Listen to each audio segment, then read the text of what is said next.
Hi, I'm Justin Church, and this is my industry analysis project for Fin451. The objective of this project was to take two different industries and pick 5 companies from each industry. And what we did was I used the financial analysis ratios to analyze each company to pick the best company from each one and compare those together to find the best top company. For this project, I selected defensive primes as my first industry, and the companies are Smith & Wesson, American Defense, Optic Systems, Sturm & Ruger, and Taser. And for the second industry, I analyzed footwear stores, which was Foot Locker, DSW, Shoe Carnival, Baker's Footwear, and Finish Line. First, we used the financial analysis ratios to look into short-term solvency, long-term solvency, asset management, profitability, and market value. The first one we looked at was defensive primes industry, and what I looked into was a current ratio to find the liquidity and solvency. And what we noticed here throughout the trend is that Taser had the highest current ratio, showing that it was more liquid than the other companies in the industry, and it also showed that it had more solvency. And the next, we looked at the leverage. We used equity multiplier to look at that leverage, and Taser was closest to 1, which is a positive sign, and they also showed a very consistent trend throughout the 5-year analysis. Profit margin for the defensive primes industry, you can see the inconsistency and the profit margin with this industry, and I think that's due to different prices and just different operations. But what we notice here is that Taser has the most positive, consistent trend throughout the 5 years, and that's why I picked Taser to have the best profit margin right there. ROA, return on assets. We looked here, and you can see that Sturm & Ruger had a higher return on asset more than any other company in the industry. And something that stood out to me was American Defense. They had a negative return on asset all the way until 2013, which isn't a very positive sign for that company. Return on equity, Sturm & Ruger again, very similar to ROA. They had the highest in the industry. Enterprise value added, I looked at it and analyzed it over the 5 years, and you could see the positive, consistent trend with Taser. They're steadily increasing from 2009 to 2013, finishing with the highest enterprise value added in 2013 with a little bit of 11 million. EVA, economic value added.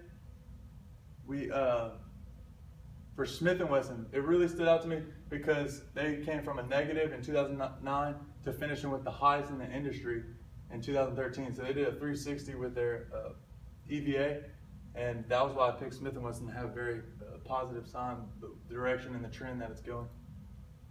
The company that I picked from this industry to be the top company is Taser, because Taser had the highest current ratio, which showed they were liquid and had solvency. The second was they had the lowest leverage ratio, which showed that they could take on more debt if they needed to.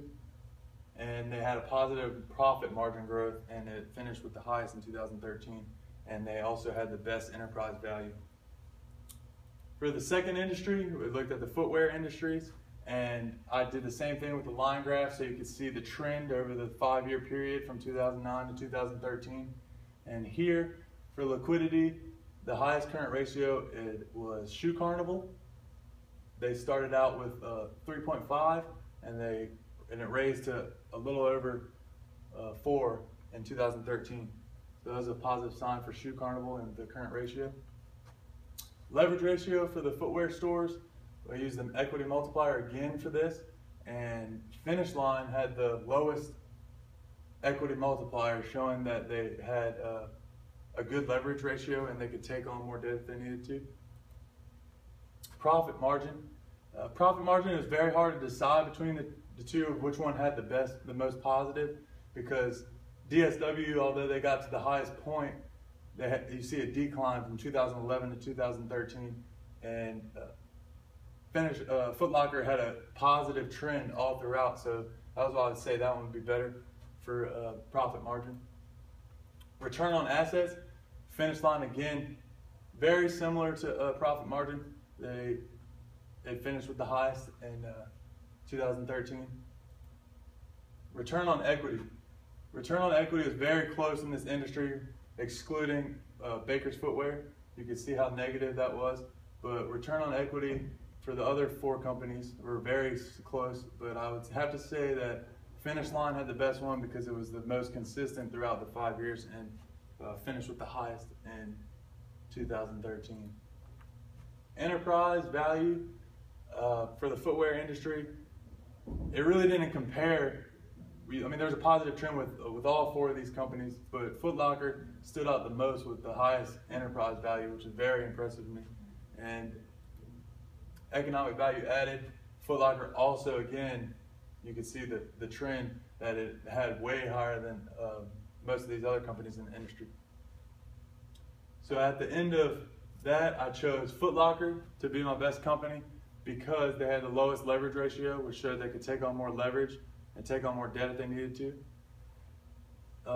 They had a constant profit margin, and it finished in the highest in 2013. The most growth of ROA with the highest in 2013, the highest ROE in 2013, the highest enterprise value, and the highest economic value added. So that was why I chose Foot Locker. And comparing the 2 different industries and the 2 companies that I selected to be my top companies, really, you could see in the data that after doing the analysis, in the defensive primes industry, there was a lot of inconsistency with the numbers, and each company was very differential. But with the footwear stores, they were very similar, and I think that's just financial, like pricing, I think was a big reason in that. So to take these 2 companies, I wanted to look at the price earnings ratio and see really to try to pick the best company. But after looking at it, they both had I couldn't compare them because they're in 2 different trends, so you don't really want to compare the price earnings ratio for 2 different companies in 2 different industries because it's not a good thing to go off of because they could be different for each industry. So I compared them with their industry to see which one had their better in their industry. They both had the highest in the industry and both showed a positive trend with their price to earnings ratio throughout. So I couldn't really, based on price to earnings ratio, I couldn't pick a company just off that ratio. But I came to the final conclusion that Foot Locker had the most stability over the years, and it had economic value added, was really impressive to me, and I think I would invest in Foot Locker if I had to. And that's the end of this project. Thank you.